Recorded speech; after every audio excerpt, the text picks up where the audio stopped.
Okay, I think it's almost time to start. I'm gonna give one last little overview for those who are just joining the room. Um, Welcome. This is That's Not a Partisan Feeling, That's Patriotic. When you come in or when you join the Zoom room, you should have seen a poll on your screen. We would love for you to fill that out. It's a couple questions. Later in the show, we're going to see who's in the room tonight, so we would love everyone's input on that. If for some reason you don't see the poll or if you exited it out, you can click polls or polls/quizzes on the bottom of your Zoom dashboard. There should be an icon. If you don't see it, sometimes it's under the More option on the bottom of your screen. So you can bring that up and fill it out. Additionally, you're seeing two video displays. One is my face and another is a whiteboard with the title of the show and some yellow boxes. There's a gray bar or two gray narrow stripes that you'll see between these two videos. You can drag those left to right on your screen to adjust the size of the video display. I recommend dragging it about halfway across the screen so that both bars are about equal. Or not that bars are equal, that both the videos are equal. Okay, I think it's time to get started. If anyone has tech questions, you can pull up the chat and you can message asterisk Abe staff. Abe is our Zoom master for the evening. He's going to do all kinds of things. And so if you have any Zoom questions or tech questions, please write to asterisk Abe staff, and he will do his very best to help you. My name is Mark. I'm going to be your host tonight for this performance of That's Not a Partisan Feeling, That's Patriotic, a Portraits US Election 2024 event. This performance is being presented by Braver Angels in partnership with Verbatim Performance Lab, a project of the program in educational theater at New York University, where this project was created, as well as New York University's John Bradamus Center. The Verbatim Performance Lab uses performance to answer larger questions about current events and important issues. Tonight, you'll hear from people all across the United States of America sharing their thoughts and opinions about the role of the US presidency. So, not about the candidates per se, but about the role that is outlined in Article 2 of the US Constitution that was written way back when. Question for the audience tonight. Does anyone here know how many words are in Article 2 of the US Constitution? If you want to answer, feel free to click raise hand and we will call on you and you can give your best guess or if you know how many words are in the Article 2 of the US Constitution. I see Judith Lenchewski's hand is raised, but that was raised earlier, so I don't know if that's okay. The hand is down. All right, I'm gonna take it that no one's got a guess for how many words are in Article 2. The answer is 1,027 words. So back when the country was founded and the Constitution was written, we have 1,027 words that clarify the role of the presidency.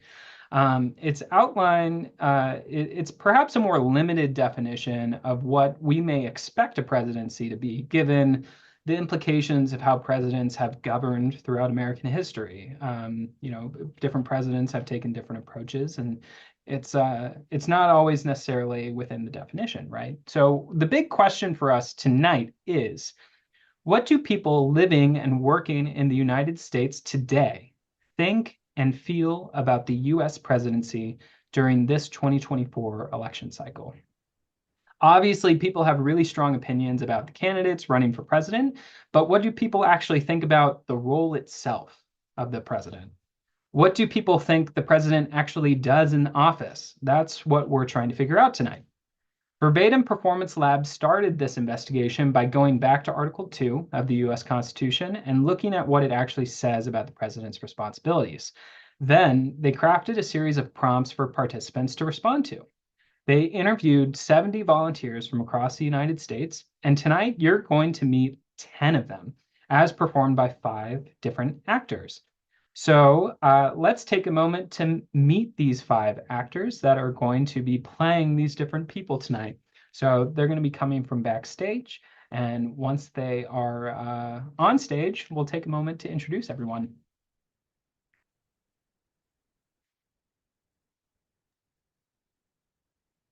Is this the cue for them to be spotlit? Yes, it is, Abe. Okay. Thank you, Abe. Excellent. So let's go ahead and spotlight all five. Excellent, excellent. Welcome. Thank you all for being here. These are our performers who are going to do this tonight. Let's meet them all. Let's start with Lily. Lily, let everyone know what your name is, where you're from originally, and where you live now. Okay. Hi, everyone. My name is Lily Lourigan, and I am from Kenosha, Wisconsin, currently in Kenosha, Wisconsin, which is where I was introduced to Braver Angels. Awesome. And what do you currently do for a living, or in your case, maybe something else? Yes, I'm currently a senior at Carthage College studying theater performance, and on the side, I'm a server. So And what's your political leaning? Lean red, lean other, lean blue? I'd say lean other, independent more, kind of not sure. Yeah. All right. And last question for you. What is your earliest recollection of a US president? My earliest recollection really fondest memory of is probably Obama. Yeah. Just because it was in elementary school and I remember they had us do like a fake little voting poll when we were young and I had no idea what any of it meant. So Awesome. Thanks, Lily. Let's meet John Wood. Some people on this call might already know John, but John, let us know your name, where you're from originally, and where do you live now? Absolutely. My name is John Wood Jr. This is Momo. I wasn't expecting him to be here, but he is. Say hello, Momo. I am born and raised in Los Angeles and still here. So yeah, that's where I'm from and that's where I'm at. Awesome. And what do you do for a living, and what's your political leaning? Uh, my political leaning, well, I traditionally lean red. Mhm. Um, and I am Brave Angels National Ambassador, which is to say that I generally represent Brave Angels public and in the media, and tend to be something of a strategic voice within the organization as well. And I work with Mark Metzger, which is the most important thing to mention. Yeah. Thanks, John. And last question, where were you on election day in 2020? Oh man, I had a great answer if you were going to ask me about my first memory of a president. But where was I on election day 2020? Um, I was at home talking to Braver Angels members during our election night gatherings and watching the returns roll.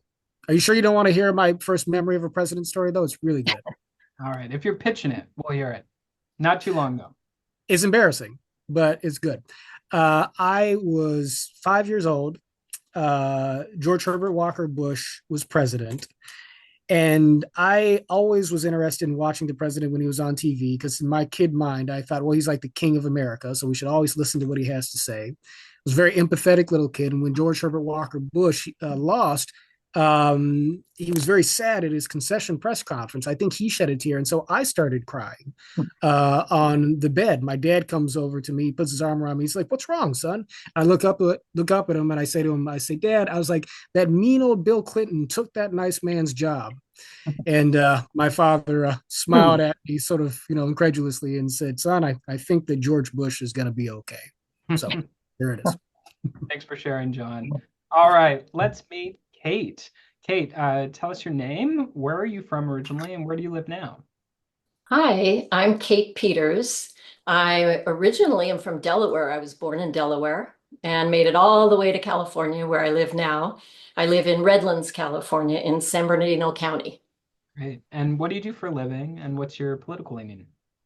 Yes, for a living, I am a consultant, a communications consultant for business leaders. I'm also an actor and a singer. And my political leaning is as the token blue here on this group. Right. And Kate, where do you plan to be this year on election day?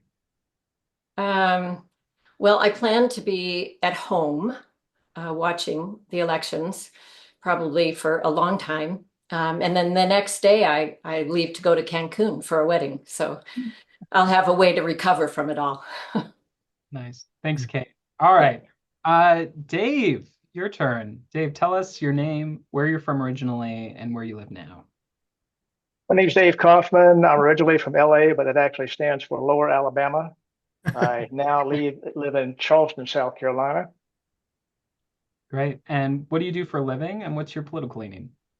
I'm a retired naval officer and a program manager, and I lean red. Right. And which question do I want to ask you? What is your earliest recollection of a U.S. president? I think it's when I was in the 5th grade with John F. Kennedy. Awesome. Thanks, Dave.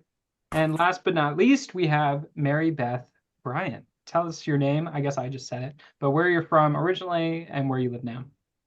My name is Mary Beth. I am from Ohio originally, and I live in Atlanta, Georgia. Great. And what do you do for a living, and what's your political leaning? I'm a cellist. I perform and teach in Atlanta, and I'm a little blue, I'm a little red, I'm right in between. Yeah, awesome. Okay, your question, what's one relational identity that you have? Like a way that you relate with other people? Like, are you, an example of maybe a parent or a teacher or something like that? I'm a dog mom. Dog mom. Excellent. I love that. Okay, great. Well, these are our 5 performers for this evening. I'm going to need your help in just a moment. Casper, are you ready? Yes, I am. Excellent. Okay. Audience time. I need your help here. So we have 10 different interviews tonight that you're going to hear, but we haven't put them in the order of the performance yet. So we're going to ask you to help us to do that. On this board, this whiteboard that you see on your screen, you're going to see a list of 10 letters with dates next to them, years. And these represent the interviews that were taken and the years that they were taken. And you'll see on the right side a yellow pyramid. The pyramid shows how the actors are going to perform these different interviews. So we're going to start with a solo, and then we're going to have 2 actors in a duet with each other, and then we're going to do a trio, and then we're going to do a quartet. So what I need you all to do is help me place these different interviews, and basically we're going to assign who's going to do what and in what order. And the way that we're going to do that is I have some trivia questions here. I'm going to ask them one at a time. If you know the correct answer, raise your virtual Zoom hand. I will call on you. Abe is going to spotlight you and unmute you.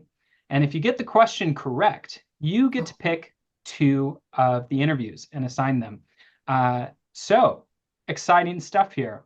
Let's get started with the assignments. The first question, what was Braver Angel's original name and where does it come from?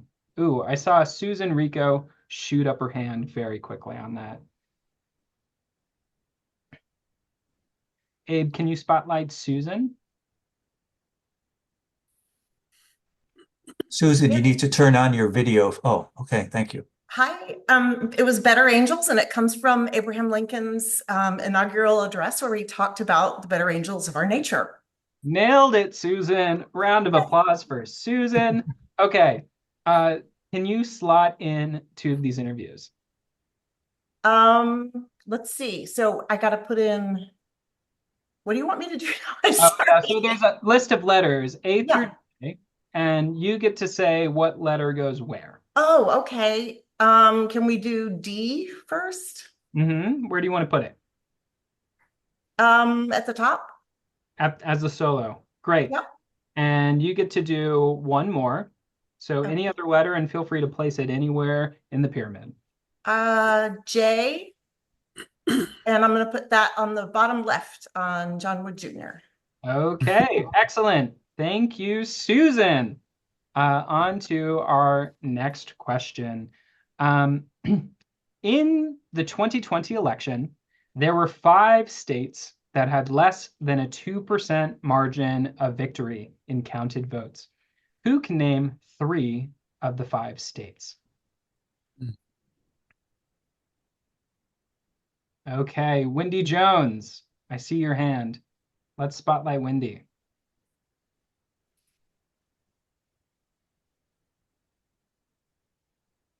And you need to turn on your video in order to be spotlight. So if you happen to have your video off, make sure to turn it on.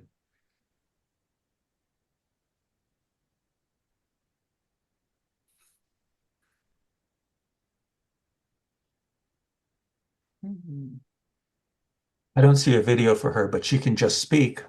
Okay.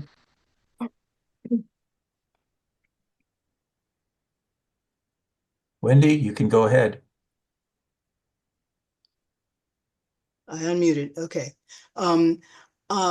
Is Nevada, Wisconsin, and Arizona. Yeah. Congratulations, Wendy. The other 2 were Georgia and North Carolina. And Pennsylvania. Yeah. You know, actually Nevada wasn't the 5, but I'm going to give it to you anyways. All right, So thank you. go ahead and assign 2 of these letters into the pyramid. Okay, let's see. G.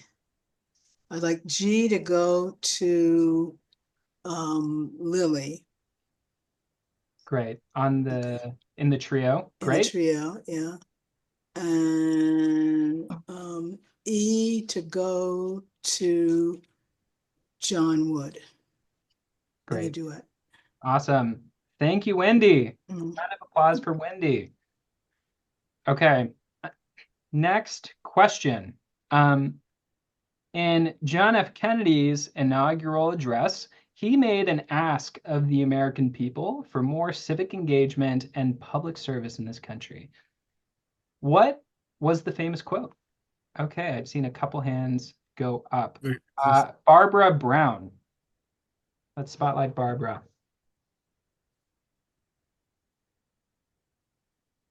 Hello, everybody. Yes, ask not what your country can do for you. Ask what you can do for your country. Ding, ding, ding. Go, Barbara.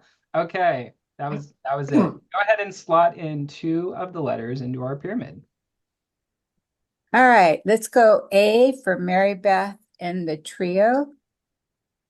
I know Mary Beth, so got it.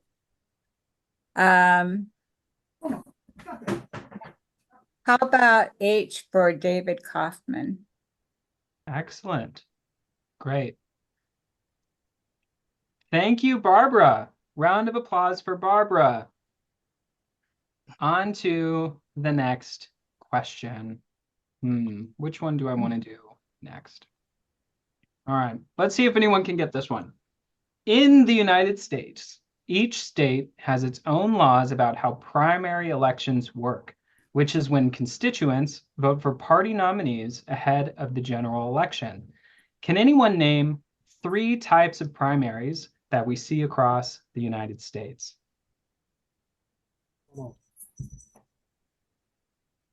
John Saunders has raised his hand. Let's spotlight John.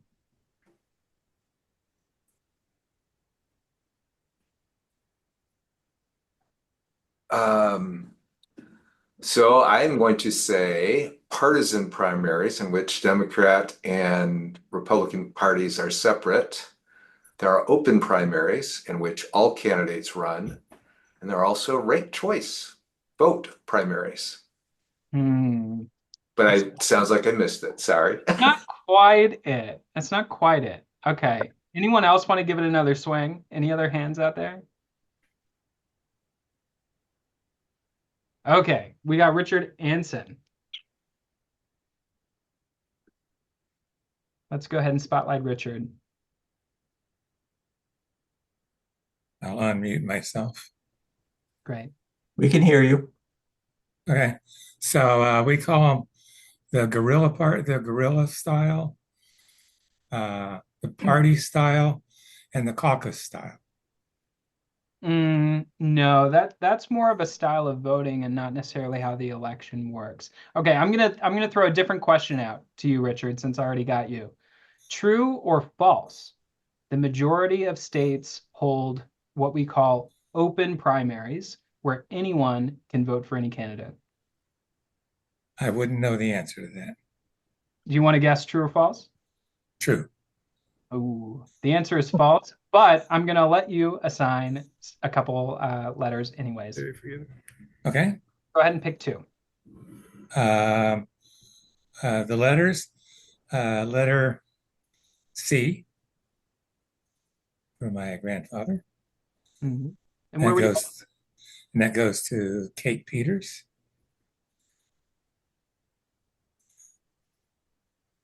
And the letter I goes to Mary Beth. All right. Excellent. Thank you, Richard. One last question I'm throwing out there to fill in the last two slots. There are 17 districts or territories beyond the 50 states of the United States that have the right to vote in U.S. elections. Can anyone name 3 of the territories or districts that have the right to vote beyond the states? We got Quanta has raised her hand. Let's spotlight Quanta.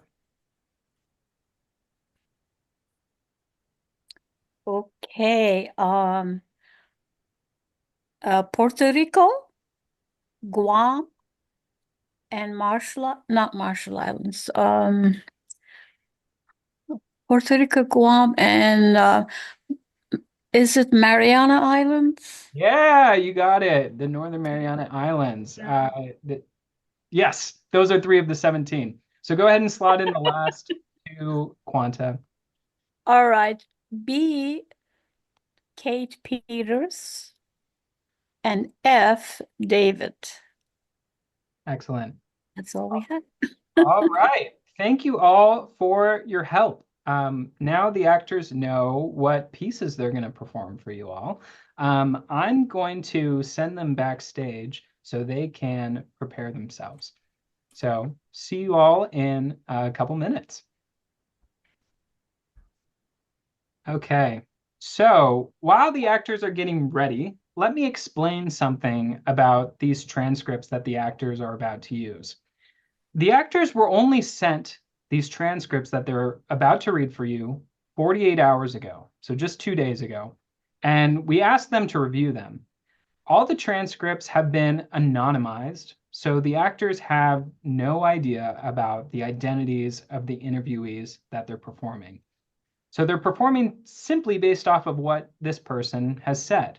We'll all find out together how each participant chose to identify themselves during this interview, including the performers, after they've performed them.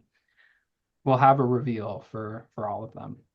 The transcripts that they're reading, they look more like poetry on the page than they do how you might see a regular interview, because they actually reflect the speaker's cadence.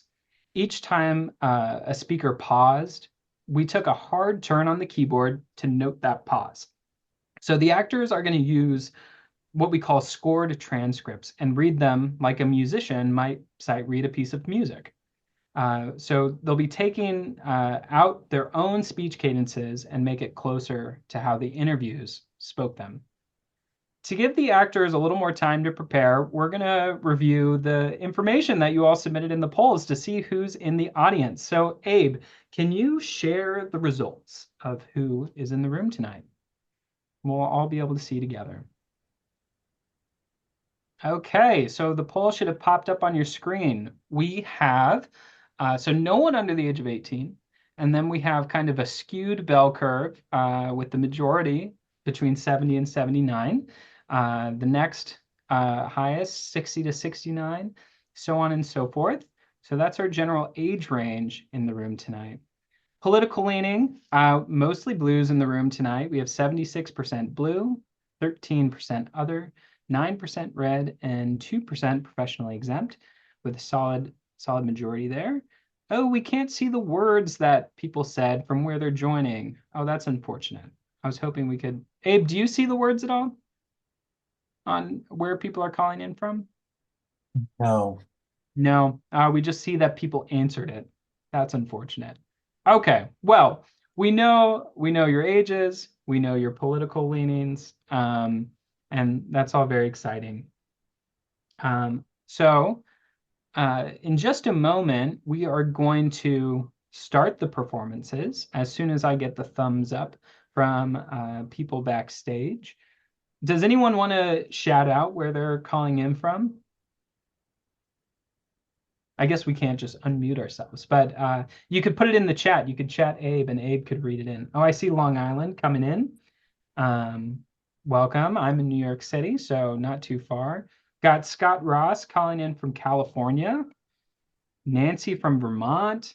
We have Georgia, Pennsylvania, Seattle, another Long Island, or a Long Beach person, Oregon, North Carolina, New Jersey, LA, Berkeley, Boston, Houston. Whoa, we are all over the map. San Diego, Michigan, Connecticut, Minneapolis, Kentucky, Missouri, Austin, Texas, Silver Spring, Maryland.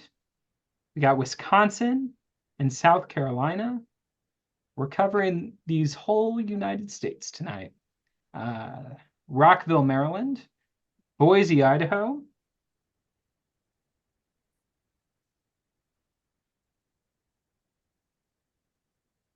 okay. Also Cleveland, Ohio, Chicago, Southern California, Florida, or as written, Florida, obviously, where the cool cats live. We got Virginia, Atlanta, Georgia, northern Minnesota, where the weather is cold, I hear. Wow. Yeah. We're calling in from all over. Still waiting on the thumbs up from the performers. So they're still preparing, getting these excerpts in order. So as soon as we get the thumbs up, we'll start. But yeah, anyone else calling in from somewhere, anyone not in the United States, anyone in another country or off the mainland? Someone said, how many are we? We have 140 people in the room tonight, which is very, very exciting.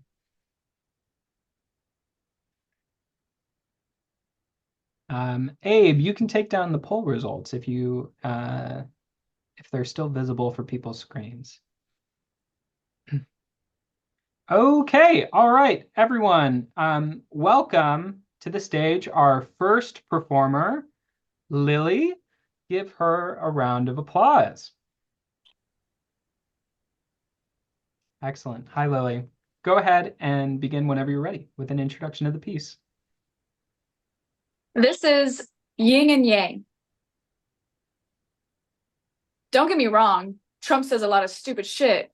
I mean, if I could hit a mute button, I would be helping him out greatly. But I'm an actions, not words type of guy. And there's been a lot of stuff done that's benefit everybody. I'm in a much better place now than I was 4 years ago, for sure. I mean, and you asked about, that after the next 4 years, I just wonder, well, what there's such a focus on hating him from the other party that when that goes away, where do they put that energy? Do they pick somebody else to hate, or, I think that party needs to be kind of an exorcism done to get them back to being the Democrats. Don't get me wrong, I obviously I lean to the Republican side, but I do believe for a yin and yang, that one side ever in power for too long is not a good thing. They get fat and happy and sassy and start doing the radical ideas. That's why as much as I hate losing an election here and there, I think it's best for the country. Excellent. Round of applause for Lily. Thank you. Thank you. Thank you. Abe, can we launch our first poll for everyone? I guess other than the intro poll. We have more polls for you all. Okay, so what word or phrase stands out to you from what you just heard? And you know what? Given what just happened last time, I have a hunch we're not going to be able to see what the words are. So go ahead and chat your words to Abe or myself and let us know instead of filling out the poll, since we won't be able to see the results that way.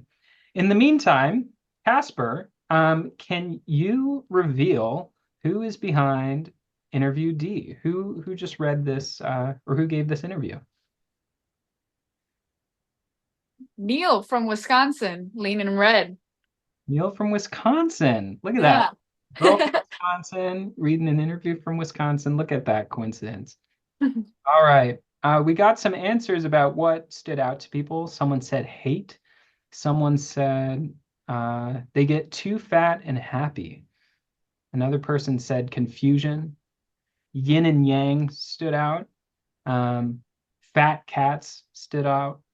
I'm an action types person. Yeah, excellent. Oh, someone said, what happens to that energy? Cool. Great. Well, to keep the show rolling, we're going to move on. Thank you, Lily. We'll see you back on stage very shortly. And in the meantime, please welcome actors 2 and 3 to the stage. So we got John Wood and Kate Peters.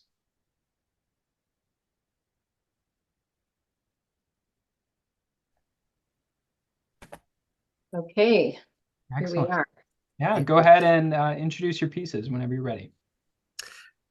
This is My Life Probably Wouldn't Change That Much. And this is I Remember Being Impacted by Obama. I think I sit in such a place of privilege because while living in California, number one, being a white woman, number two, who has, means, who lives comfortably, and has job security.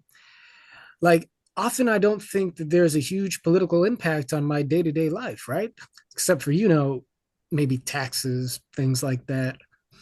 But I work with the majority with an immigrant population in Oakland. And so I do see how policies affect the families that I work with on a day-to-day basis. And I see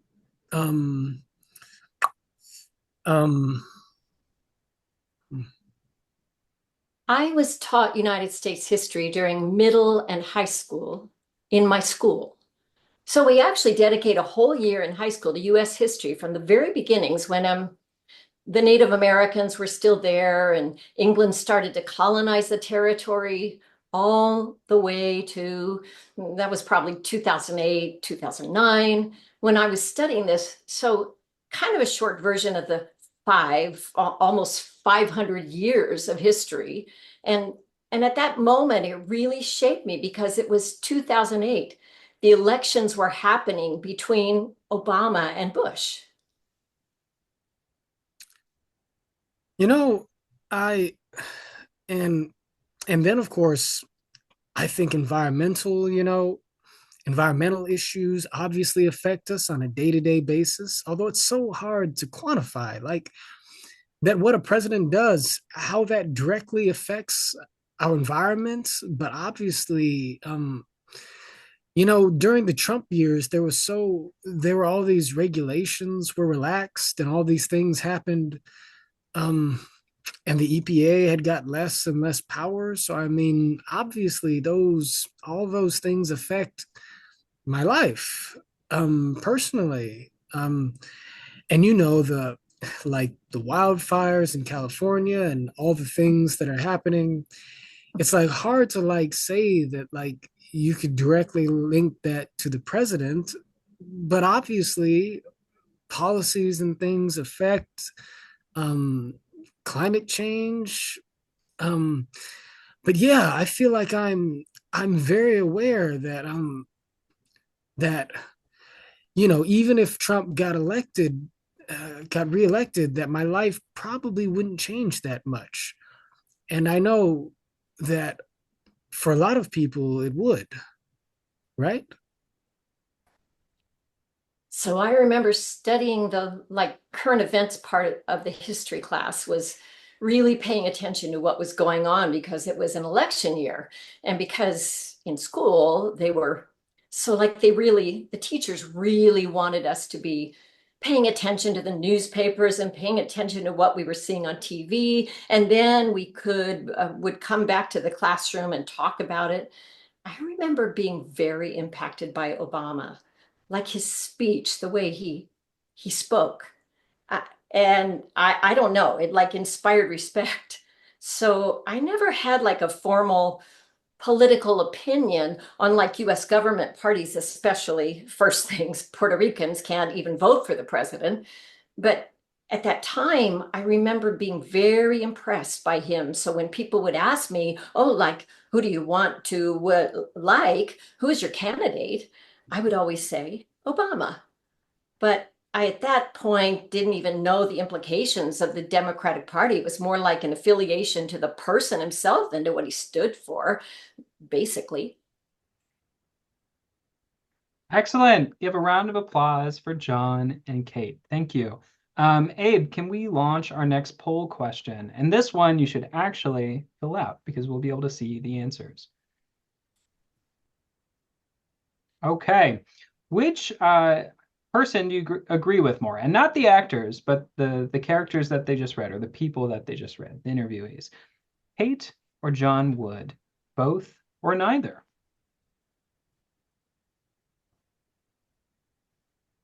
And in the meantime, Casper, let's reveal the identities. Who gave interview E that John read? John was a white Jewish female. Oh, wait, John, you should read it. Sorry. So John, go ahead and read the identity of person E. Person E is white Jewish female, 52, California. Nameless, I suppose. Yeah, nameless. Not everyone had to reveal the same information. They chose what they wanted to do, but we do know their leanings. So as you can see, Neil leans red, and this white Jewish woman from California leans blue. So Kate, who did you just read in interview B? I read a woman, 28, from Puerto Rico. Or Puerto Rice. Great. Abe, let's see. We still have a couple more people filling out the poll. We'll give people a little bit more time.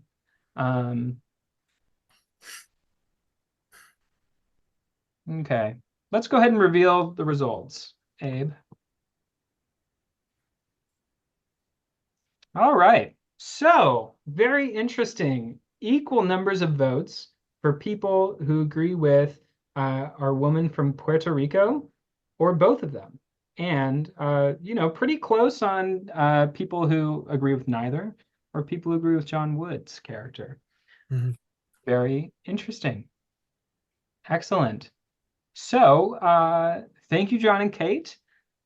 You can head off stage for now, and we'll see you again soon. Let's bring out our trio of people. Please welcome to the stage David Kaufman, Mary Beth Bryant, and Lily Lourigan.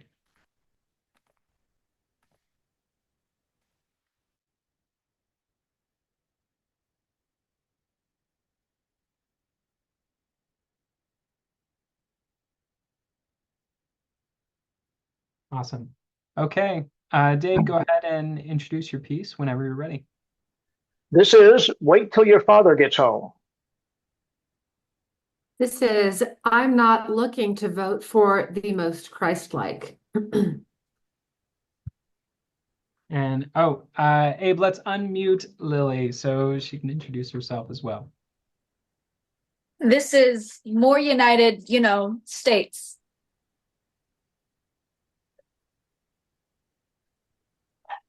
I think what I hope for is that we have a president who is strong on immigration, policy that actually requires our Department of Homeland Security to carry out the laws of the land at the border. They're already on the books, people. We don't need new laws to protect our border. They're already there. Um, you know, um, Border Patrol would love to do their job down there, and I think that, well, I hope that we have a president who can project enough muscle that the people in the Middle East will tone it down.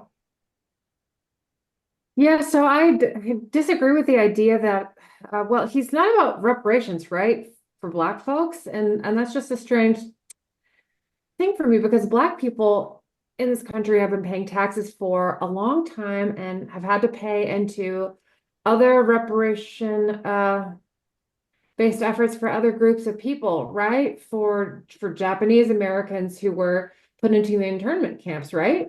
For Indigenous Americans, right? And not even saying that there's been enough reparations for Indigenous Americans. Let me be really clear with what I'm saying, because I think there's more that they deserve. But the activities that have already taken place thus far, Black people as taxpayers have paid into. More united, states. I would like for us to, I've never liked the saying, I don't look at someone and see race. I think it's kind of ignorant to say that. I think we need to look at others, acknowledge their race, and see where that is, what obstacles they have gone through in life because of that, and move forward and see that we're the same person. At the end of the day, we're all humans and we all deserve the same rights. So I really would just like for everyone to equality for all. I mean, I read what people are saying. People are talking about World War III because of China with Taiwan and Russia and Ukraine and Iran and Israel. It's not looking good.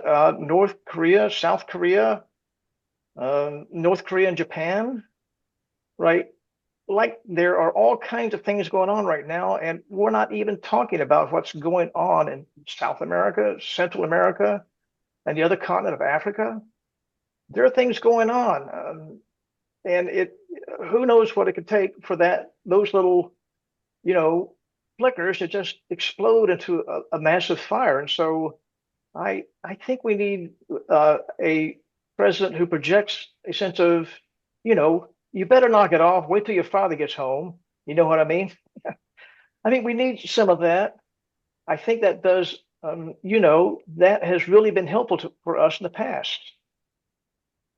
And so it's always fascinating to me when it gets down to Black Americans, we can't possibly pay reparations. And I'm like, well, wow, this is just so strange because not only have you guys paid reparations in the past for other groups of people, we've also paid into those reparations as people who are also seeking their own.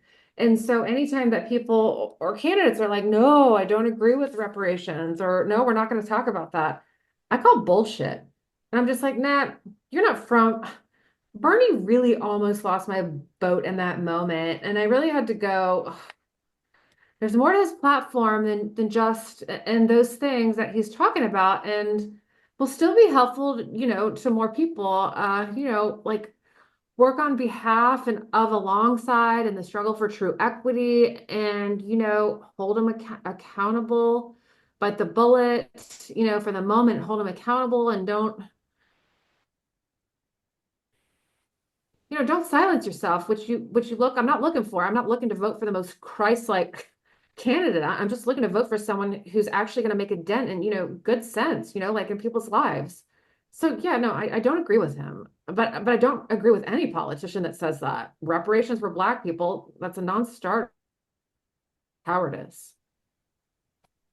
And for all of this nonsense violence to stop.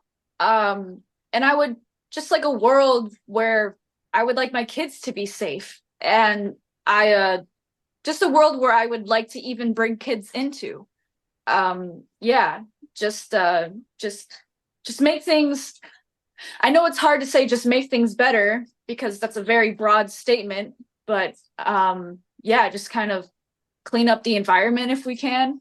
Climate change is in very bad right now, so acknowledge that that is a thing that is going on, and let's rectify that if we can. The science is out on it, it is real, and let's just move forward with that and do as much as we can to make this earth our home and take care of it and take care of the others that are here with us for this time.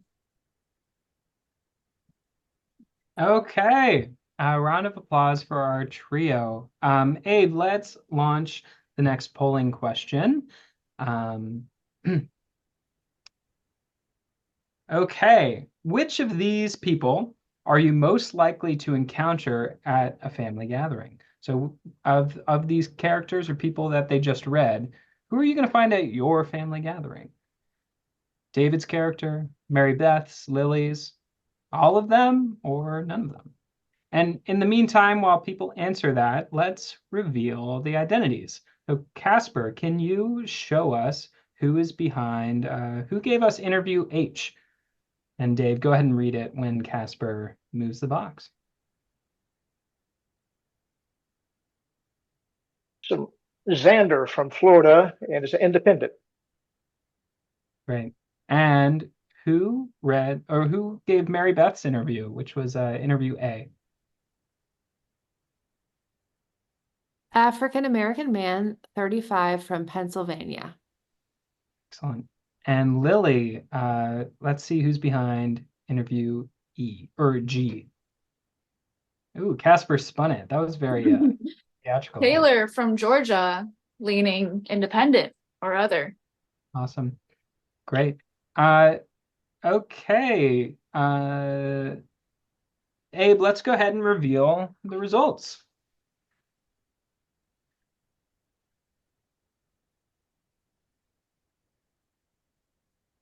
See.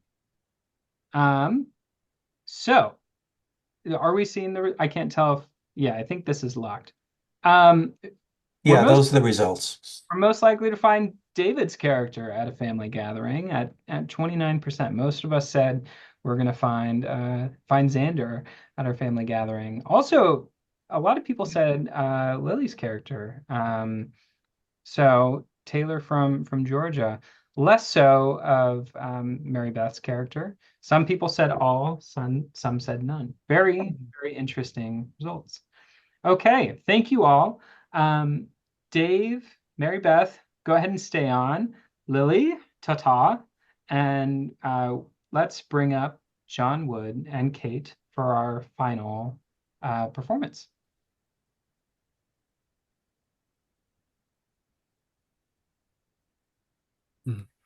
Great. Welcome back, John. Welcome back, Kate. And John, why don't you start the introductions whenever you're ready? This is, he's the last one holding the bag.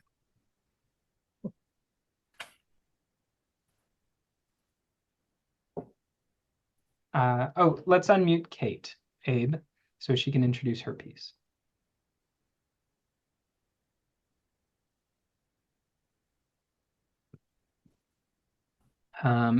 Kate, you're still muted. Abe, can you send her a little push? There we go. It has to be a balance. This is closeted Republicans. This is same as always. In my opinion, I think he's sort of like the manager of a restaurant where technically he's in charge, but he doesn't always have to have a lot to do with the actual ins and outs of it. But at the end of the day, he's the last one holding the bag. He or she, maybe one day, last one holding the bag, and also like the one that takes all the blame if something goes wrong. Oh, well, you know, I'm from Cincinnati, and Taft, I think it was, William Howard Taft was the last constitutional president. A lot of people don't know that. And for me, is following the Constitution and protecting the laws that we have as well.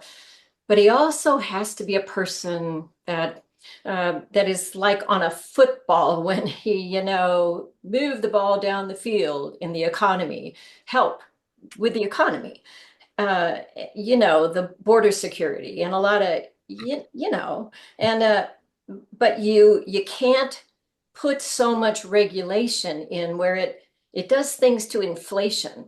They got to manage it.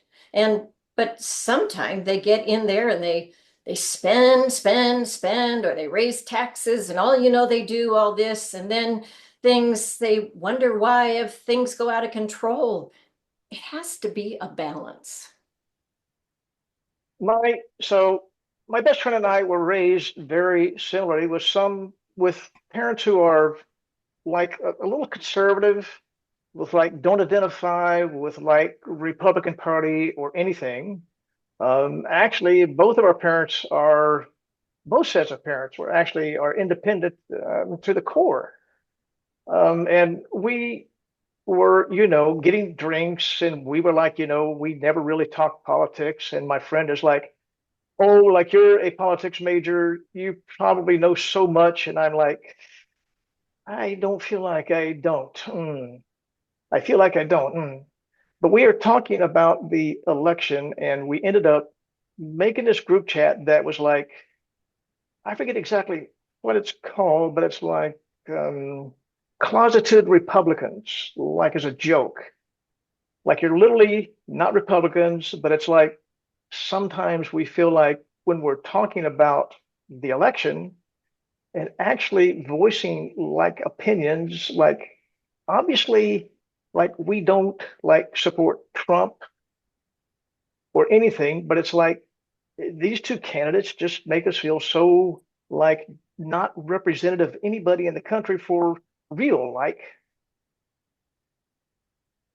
Same as it always is. You got people on the left, people on the right, cheering for their side and trying to make things happen the way they think things should happen. But I don't think it changes all that much. Which part? Well, I just like I'm trying to say this in a way that makes sense, because there's sometimes when I'm legitimately like, you guys, the president, it doesn't matter who the president is, because really it's about like what gets done is really about Congress. So the same thing is true in a restaurant. Like it doesn't matter where the manager is that night. If you're working with good people on the floor as a server, your night's going to go well. And if you're working with people that are not helpful and they aren't going to work together, it's not going to go well. So yes, the manager matters. Yes, the president matters. They are the ones that set the culture and those kinds of things. But at the end of the day, they don't have all the control over how things actually operate. But I look at it as if he's a traffic controller.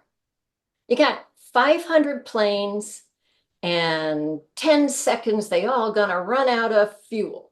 What are you gonna do? You got to make a decision, and everybody's yelling at you, and you got to be calm and be collected, and then you got to listen to what they have to say. But you have to make the decisive answer.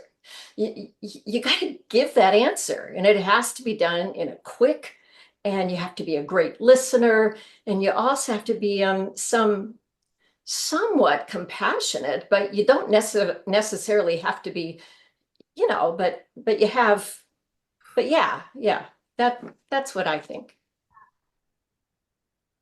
And we were talking about that, and it's just like, well, but sometimes when we feel like we've voiced that to other people, we come off as like Trump supporters, which we are not. So we are like having a conversation about that and like how polarizing it is. And this literally stemmed from a conversation about like our upbringings and like because she was asking me who I was going to vote for, and I was like, well, I know who I'm going to vote for, but like it just all of these options feel weak, and like they don't represent how I feel about like politics in this country, and it's like really disappointing. So that was a conversation we were having literally at a bar just randomly, like yeah. It, from time to time, from decade to decade, I mean, we hear that two sides are at each other more than ever. But if you think about war era, or even when Bush took us into the debacle of Iraq, you had two sides going at each other. And now it isn't any different. So how would I describe it? It's just the same as always. Okay, thank you all. Thank you, thank you, thank you. Round of applause for our quartet, our last performances. Abe, let's launch our final poll for the evening. So which of these people do you want to get coffee with? You want to get coffee with John's person, with Kate's, Dave's, or Mary Beth's? Who seems maybe the most interesting? Let's go ahead and reveal who read what. So let's start with John, letter J. Go ahead and Casper, let's reveal, and John, go ahead and read what's underneath. Let's see. And I am a cis female therapist, 41, from Arizona. Excellent. Thank you, John. And Kate, who were you reading under as interview C?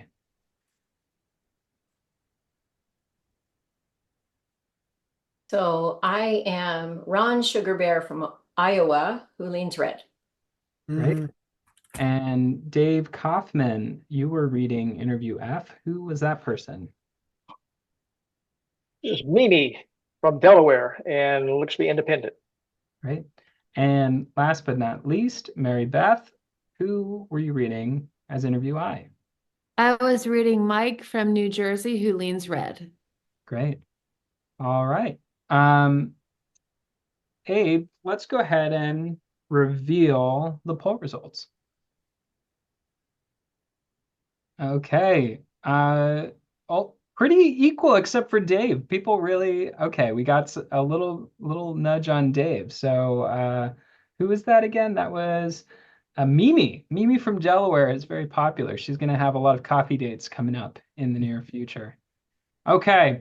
All right. Thank you all. Let's give a one last applause for our actors. Maybe there will be more applause later, but for now, they're going to head backstage as we transition into this next part of our show, which is it's actually going to be a larger conversation about what we just heard and what we experienced. So I would love to get 3 volunteers from the audience who would like to share their reactions with the group and chat with me about it.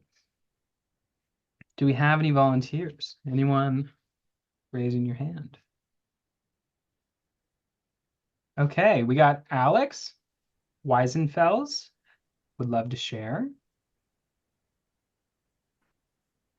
Okay. So my reaction? Just a sec. I'm gonna chat with us as a group. Who else? Wendy Jones would love to share. Let's spotlight Wendy Jones. Do we have a third person who wants to come forward and chat about their reaction? Okay. I'm not sure how to pronounce your name. Zaya Mawit?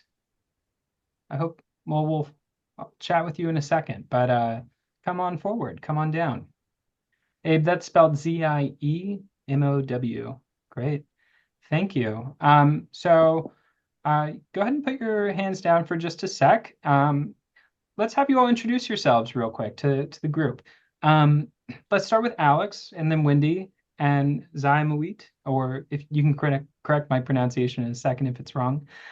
Say your name, where you're from originally, and where you live now. So, Alex, go ahead. Hello, I'm Alex Weissenfeld, originally I was born in California, but moved all over because my dad was in the Air Force. And right now I'm in Madison, Wisconsin. Awesome. And what do you do for a leaning, and what's your political leaning? You don't have to Oh, discuss if you want to, but you know. oh, I work in customer care supporting a website, and my political leaning is other, purple. Great. Awesome. Thanks, Alex. And Wendy, what's your name? Where are you originally from, and where do you live now? Wendy from Harlem, and I'm in New Jersey now. Right. And And I'm a writer and independent publisher, and I'm farther left than anybody I could ever vote for because they wouldn't be able to win. all right. Thank you, Wendy. And Zymawit, am I saying that right? I now get to learn. You can just call me Zem or Ziemowit if you want the full name. So I am originally from the People's Republic of Poland.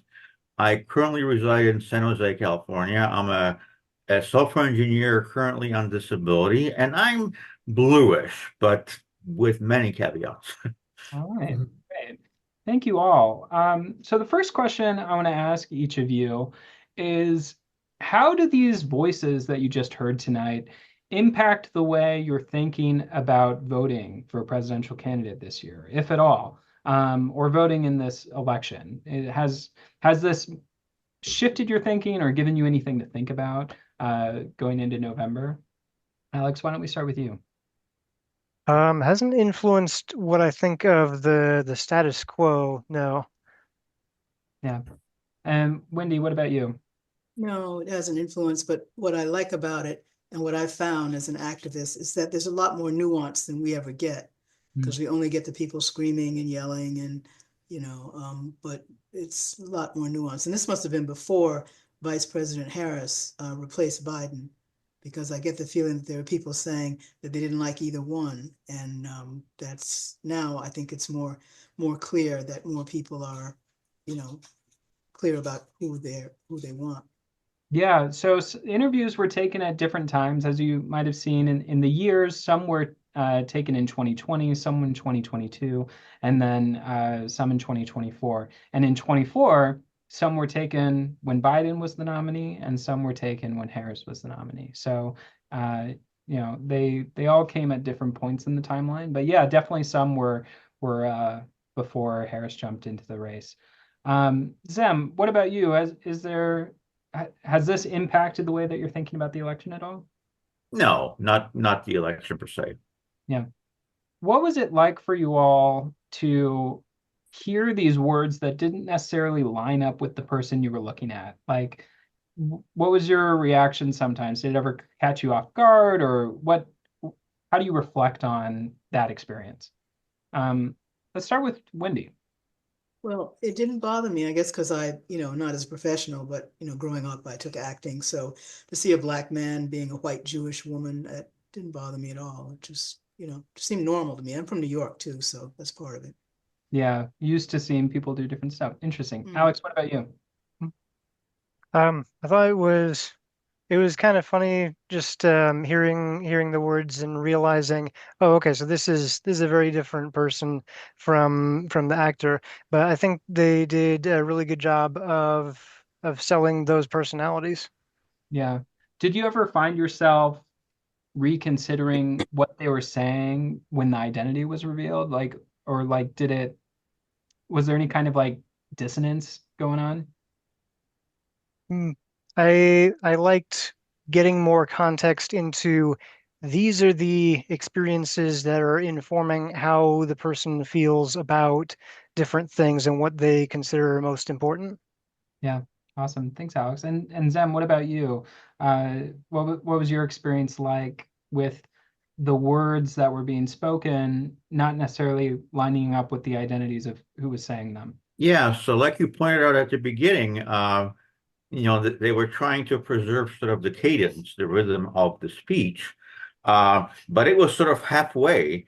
There were no vocal inflections that would sort of indicate, maybe tell us a little bit more about the speaker. And I realize this is tricky because you do not want to go over the line and jump into stereotyping, right? You have a Jewish woman, a black man, et cetera, et cetera, et cetera. And, if I guess they overdid it, I could definitely see that being problematic. But since they didn't do it, it kind of seemed a little stunted, I guess. If it weren't for them revealing the person at the end, I wouldn't have known, who they were, or, it was kind of incomplete. Yeah. Back to a new question. Was there anything that you found surprising about what you heard from these interviewees tonight? Anything that maybe you weren't necessarily expecting to hear? Take a moment to think about it, but why don't we start with Zem whenever you're ready?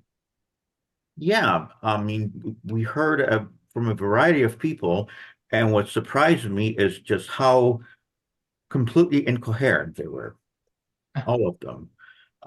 Maybe if I were to be interviewed, maybe I would also begin stuttering and just talking, illogically. But it seems to have a very bipartisan nature. This.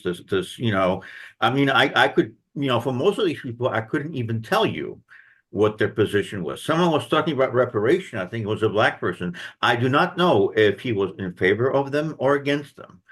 I could not make that out. Maybe if I read it again, I could. So I don't know if this is a reflection on the state of the electorate, or maybe I mean, I am not a native speaker, or maybe I'm just being smug, and I don't realize that if I were to be interviewed, I would be just as incoherent and illegible. So. Sure. Yeah, and to give some more context to that, not only were we capturing the cadence, but we captured exactly how they said whatever they said, including ums or likes or stumbling over words, or nothing was cleaned up. So what Right. it was performed exactly as it was spoken. Wendy, what about you? Was there anything that was surprising that you didn't expect to hear? Well, it wasn't surprising, as I said, because I have been talking to people, and not just, reading stuff online. The red people weren't as vicious as I thought they would be, as I would normally have thought they would be. But I know from talking to real people that you can find someone who's what I consider very conventional, but then they'll come out with, well, for instance, I'll give you an example. Our group was passing out information about reproductive justice. And we were only giving it to people who wanted it. We weren't pushing it on people. We were just standing there. And a woman came up to me and she said, I'm against abortion, but I don't know everybody's story. So please give me the information. I said, wow, see there? And this is a very conventionally religious person. I said, all right, it's the complexity of the human being. We don't hear that. If you look at, well, I look at a variety of things, but all you hear is screaming for the most part, because that's more dramatic, but that's not, people are more complex than that. They're more complicated. Yeah, and that's what Brave Rangers is all about. We're here to bring people together of all different political backgrounds to have these kinds of conversations, and to listen and speak freely, fully without fear, as we say at Braver Angels. And we see the complications and nuances that go into people's beliefs. I think we saw that tonight in these interviews. Well, I Alex, just wanted to say I was in Braver Angels before COVID, so I was in person with some people, and yeah, I met some people who were quite red and were quite human until they told me what they thought about the present president. well, welcome back to Braver Angels, Wendy. Yeah. Alex, what about you? Was there anything that was surprising that you heard tonight that you weren't expecting? Well, I was surprised at the nuance, but at the same time, I was also surprised that there wasn't quite as much nuance as I was expecting, because we have people talking about responsibility, and that's excellent. I think the person who was talking about just making things better probably had closest to what I was kind of hoping for. But the talking about the balance surprised me, because it so I was expecting people to let me start this sentence over. It surprised me how much people were appreciative of balance, but I was also expecting them to go a bit further and talk about people engaging with each other to find solutions, instead of just going back and forth and expecting that to do something constructive. Yeah. All right. Thanks, Alex. last question for the group. Um, was there a specific interview or something that someone said that resonated with you the most tonight? Something that, yeah, you really like were intrigued by, interested by, felt something that hit you. Let's start with Alex. Something that really struck me here. Hmm. Could you please go ahead and come back to me? Yeah, totally. Thanks. Wendy or Zem, either of you feel ready? Yeah, I was attracted to the person talking about reparations because you don't hear much about it in the larger political sphere, though I hear a lot about it because I'm, looking and listening for things like that, or for that subject.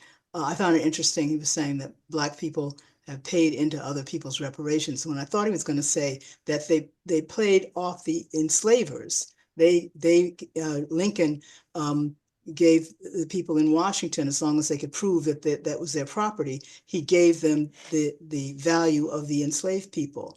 And this happened in England too. They just finished in 2015 paying off the enslavers, but not the people whose lives were stolen for 400 years. So I found it interesting that he would talk about the taxes that were paid rather than the fact that they paid the enslavers but not the enslaved. So Yeah. yeah, I was interested in the reparations person. Awesome. Yeah, thanks, Wendy. And it was clear to me that he was saying that he almost didn't vote for Bernie because Bernie wouldn't. He kept saying that the racial issues were divisive. Yeah, right. Tell me about it. Right. Yeah. Zem, what about you? Was there interview or a moment that resonated the most with you? I can't think of any. Maybe the person speaking about reparations and the fact that Black people actually paid into the system as well, which was an angle I really haven't heard described before. But that sort of, in my opinion, was sort of an unfinished thought. But it was a very interesting, I think, segue or direction that one could go in discussing this issue. But otherwise, I mean, like I said, I found many of these people incoherent, so it's very hard for me to actually, pinpoint a specific, high point or low point for that matter of what they were saying. Sure. All right. Thanks, Zem. And Alex, back to you. Any revelations? Yeah, the closeted Republicans, I think resonated with me because that's something that I think a lot of people can identify with, having nuanced opinions and having other people try to label you as part of the enemy faction because you don't agree with everything that they say.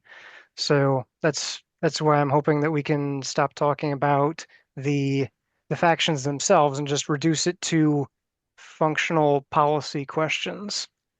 Awesome. Thanks, Alex, and thank you, Wendy and Zem. Appreciate your reflections, sharing them with the group. Round of applause for the three of these participants, and you can head back to the audience.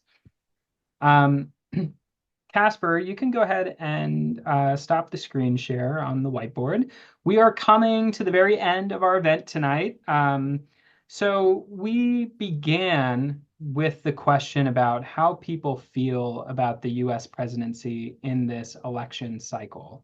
We have some noise coming in. So as we finish tonight, we want to know what you're thinking about as what you're thinking is important for the president of the US. What characteristics or qualities are you looking for in your ideal presidential candidate? In just a second, we're going to share a screen that's going to display a word cloud. Once we've shared the screen, we'd like you all to tell us 3 characteristics or qualities that you're looking for in your ideal candidate. You can type them one by one into the Zoom chat, and the words will be displayed on the screen. You're welcome to take a picture of it before you go so you can see what this whole group identifies as the most important qualities collectively. We're also going to send it to you all afterwards as well, so that you can remember this going forward. So just one important note, in the chat, you can kind of direct who you message, and you have to message, I believe it is called a stream live. Yes. You have to message stream alive. Yeah, so our little robot that collects these. Abe, if you haven't already, can you make Stream Alive a co-host? Yes, I believe it is, but I will double They are. check. No, it's working. Great. So one by one, you can enter into the chat 3 words, one by one, and make sure you're messaging it to stream alive. Abe, let's bring our actors back out one last time for a round of applause, some bows. We can thank them, give them appreciation, love for their performances tonight. So trickling back in, we got Lily. Round of applause for Lily and John Wood Jr. Thank you, thank you.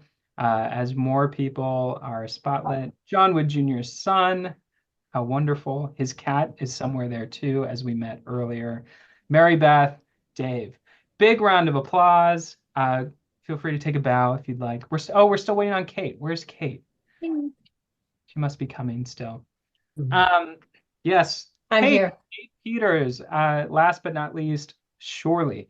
So thank you, thank you, thank you. Round of applause for our 5 wonderful performers tonight. So to the audience, thank you again for being with us. If you feel inspired by what you saw tonight, if you're interested in this show, you can actually perform this in your own community. Verbatim Performance Lab has created a kit with a script that anyone can put on, either in person or online. All you need are 5 performers and a space to perform in. So that can be your local community center, it could be a restaurant, a bar, it could be here on Zoom, and you can do this in your own community. If you're interested in hosting a performance with your alliance or in your city, please reach out to me directly and we'll make sure to make it happen. As I said at the beginning of the show, there were 70 different interviews conducted tonight. So there's 70 different ways this show can go, not even including the way they're assigned to the actors. So it's going to be a unique experience every single time. If you're in New York City or live in the area, we have 2 in-person performances coming up. One is on Thursday, October 10th at 5 o'clock at NYU that Verbatim Performance Lab is hosting on campus. And the other is on October 21st at 7 o'clock, hosted by the Braver Angels New York City Alliance. And we're going to perform that one in a bar in the round. So I think that'll be a lot of fun.